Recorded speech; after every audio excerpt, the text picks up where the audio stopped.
Alright guys, BLM here, back with a new video. In this video, I'll be talking about one of my all-time favorite films, Scott Pilgrim vs. the World, about 10 years after its initial release. And I absolutely adored this movie when I first watched it, when it originally came out. And I mean, at the time, I had already read the original graphic novels, and I was completely ready to be disappointed by the adaptation here, but surprisingly, it ended up becoming one of my favorite movies of all time. Now, this might sound ridiculous, but it is true that I have watched this movie over 70 times at this point. Like, there was literally a point in time where I would just watch this movie over and over and over again. I mean, I know there was a night that I couldn't go to sleep, so I decided, you know what, let's watch this movie 4 times in a row, each time with a different commentary. I mean, I really did adore this movie at the time, but I hadn't watched it in about 5 years at this point, and the way I look at media has radically changed during that time, so I thought it'd be fun to rewatch the film and then talk about it here. So I will say that as much as I do love this movie, I do still find it disappointing that the story of Scott Pilgrim was adapted into a single movie. I mean, as someone that loved the graphic novel, I do think the graphic novel pretty much does everything better. I do think the story is more cohesive there, the characters are more complex, there's a lot more time to breathe within the narrative, while the film is just constantly at a really fast pace. And while that was something I did love when I initially watched it, I do think it harms the narrative as a whole, as it makes it a lot tougher to connect to these characters, as almost every character in the movie feels two-dimensional as they never have the time to develop. I just wish that instead of the single movie that we got, that we would have had a 6-episode mini-series, with each episode being one of the volumes. Like, that would have been perfect. And that would have been the best way to tell this story in a live-action form. But considering the constraints that they were given pretty much a 2-hour movie, I think they did the best that they could. Though obviously a lot of the film feels rushed. However, I do feel like most aspects of the film are exactly what I would have wanted from them. I mean, the use of comic book and video game references are great. The use of editing is fantastic and a bevy of comedic moments. The film is filled with fantastic one-liners that stick to my mind even to this day. Edgar Wright, who is one of my favorite directors, does as good of a job as he possibly could have done with this film to make the story of Scott Pilgrim fit in a 2-hour period. And with the type of story that Scott Pilgrim is, this should have been a completely impossible task, but he was able to do it and make it an entertaining ride the entire way through. The performances in this film are fantastic as well. I don't think there's a single dud in the entire cast. I mean, I think Michael Cera is a perfect fit for Scott Pilgrim. I mean, he already plays a similar character to Scott Pilgrim in almost every other movie he's in, and he does look similar to the character from the graphic novel, so I thought he was the right choice here. I feel like most of what I have left to say can be done by running through the narrative of the film, so let's do it. The film starts with the exact same opening scene from the graphic novel, where Scott tells his band members that he's dating a high schooler, and I really like how pretty faithfully this adapts that scene, with the characters being introduced with these info boxes just like the comic. But just like other scenes in the film, it takes scenes from the graphic novel but greatly reduces its scale, and it does some mixing of scenes as well. A lot of the dialogue from this film is directly taken from the original graphic novel, but a lot of it comes out of context from what it originally was supposed to be. And the original graphic novel obviously had more background on characters. Like, this scene in particular had a flashback where Scott and Knives meet. We don't get that here in the film. We do later get introduced to Wallace, and again, something straight from the graphic novel is the scene of them showing the items within the apartment, which is such like a minuscule thing to adapt, but it is pretty cool that they actually did that. But as we'll talk about, as the film continues to move on, it adapts the original graphic novel less and less. A lot of that has to do with, I think, the graphic novel not being finished at the time that they were making the film, and through that, the material from the last couple of volumes of the film are kind of just either rushed through or just completely different from what they were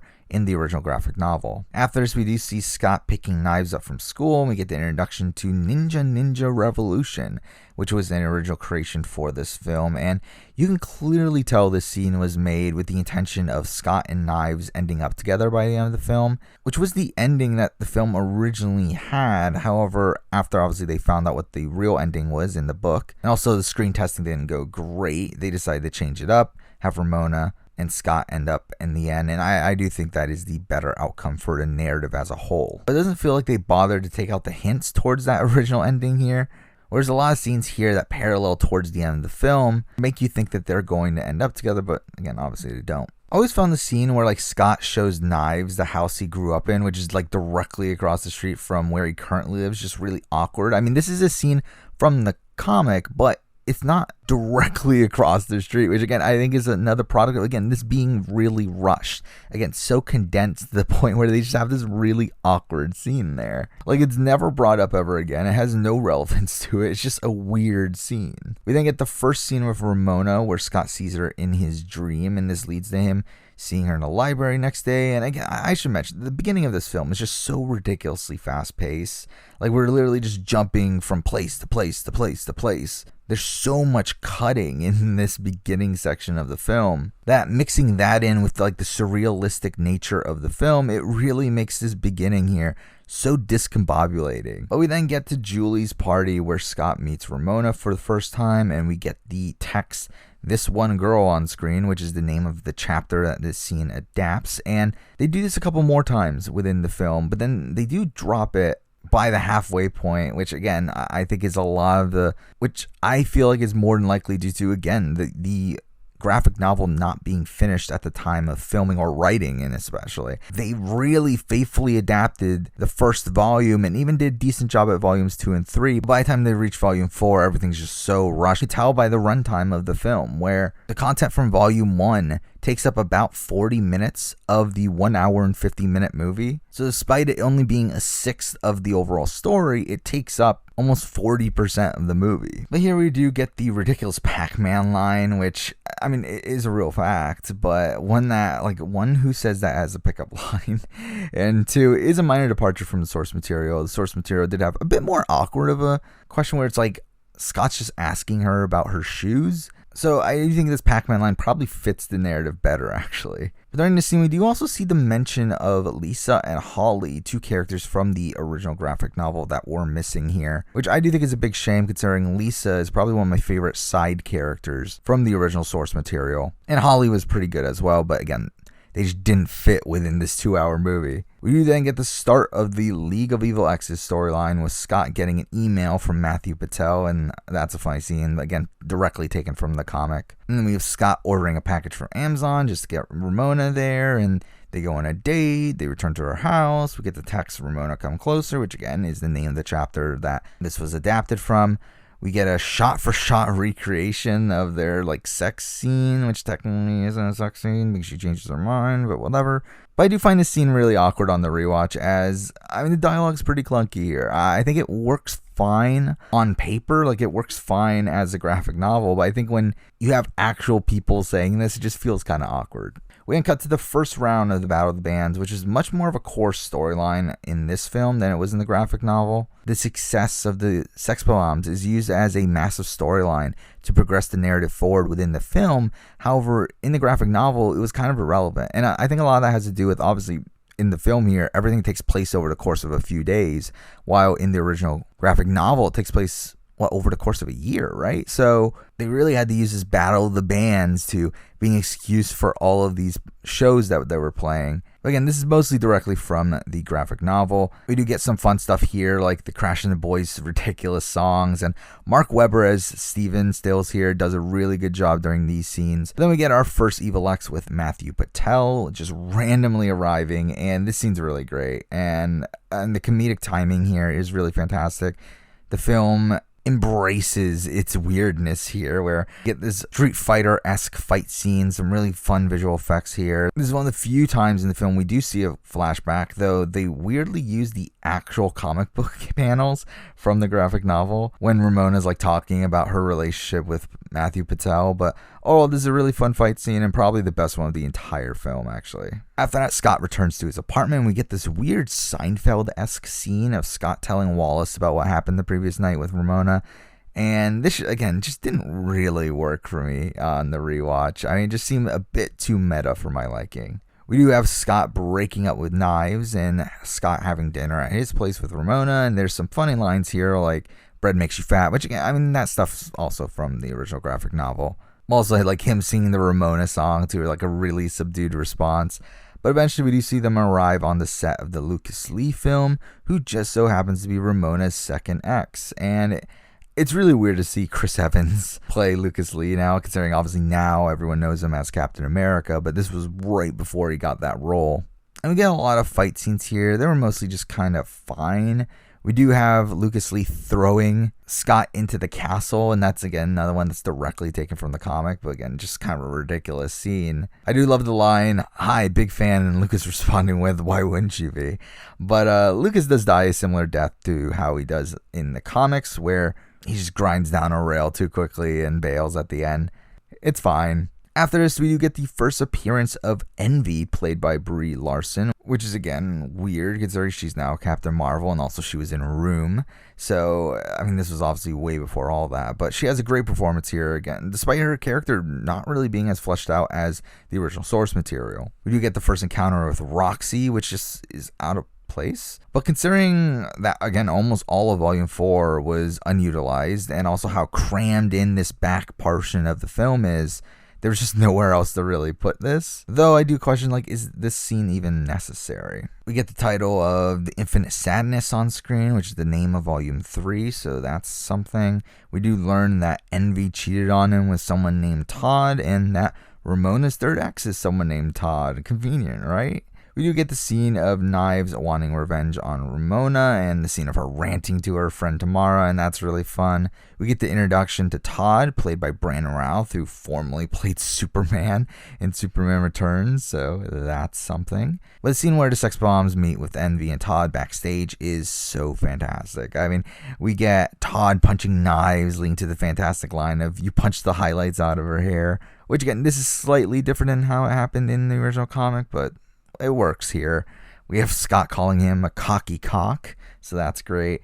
We learn that Todd has superpowers from being vegan, so that's fun. And we get the weird "tell it to the cleaning lady on Monday" line, which, again, this entire scene is really, really fantastic. A lot of this is from the original source material, but again, not really in the context that was originally given, but it's still really fun. But the fight ends with Scott tricking him into drinking half and half, leading to him losing his vegan powers. And while this final outcome is similar to the source material, just so much was taken out here. I mean, so much of Scott and Envy's relationship was not in the film at all. And that was such a major portion of Volume 3 of the graphic novel.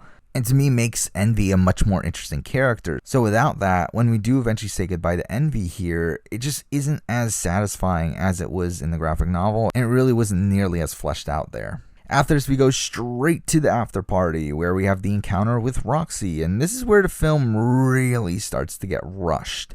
And that's pretty disappointing to me, because again, I really love Volume 4 of the graphic novel. Volumes 3 and 4 are probably my two favorite volumes of the source material. So to see Volume 4 rushed was disappointing. We do completely rush into Scott and Ramona's relationship issues, which just seem to happen really abruptly here.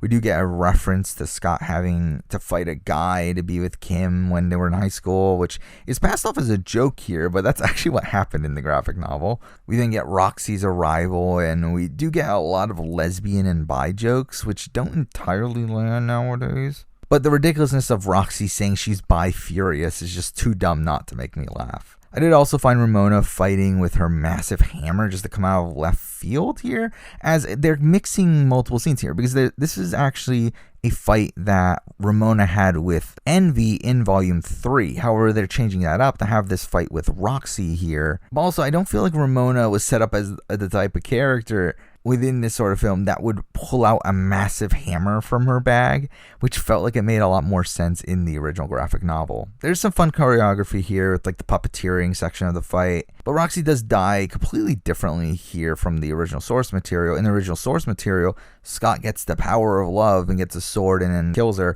In the film here, she actually loses the way that Envy loses the fight in the Ramona Envy fight in the graphic novel, where Roxy has a weak point in the back of her leg, and they touch that to knock her down. So that's how they made Roxy die here, which, I mean, I'm kind of okay with, to be honest. I think it's kind of funny that's the case. Again, it adds to the ridiculous nature of the entire film as a whole, though. Again, it is a shame that so much content is being cut here. But this is the point where the film starts to rarely follow the source material. It really feels like they were doing whatever they could at this point just to finish the story in the time that they were allotted. I mean, they just really quickly had Scott and Ramona break up here after the Roxy fight, and we continue with the Battle of the Band storyline with the Katayanagi twins, the X's number 5 and 6, as the next band that they have to face in the Battle of the Bands. And the Katayanagi twins were just there in this movie. There was no reason for them to be in the story outside of that they were in the source material and they needed 7 X's. They were completely pointless here, and they're really only utilized to showcase a lot more special effects that they used during that music battle that we get. We do see Scott getting an extra life that he uses later on, which this was actually much earlier in the story in the graphic novel, though I think it's actually better. That was more closer to the end here. We do get the "I'm in lesbians with you" line, so that's something. We do get the first appearance of Gideon, who is very well portrayed by Jason Schwartzman.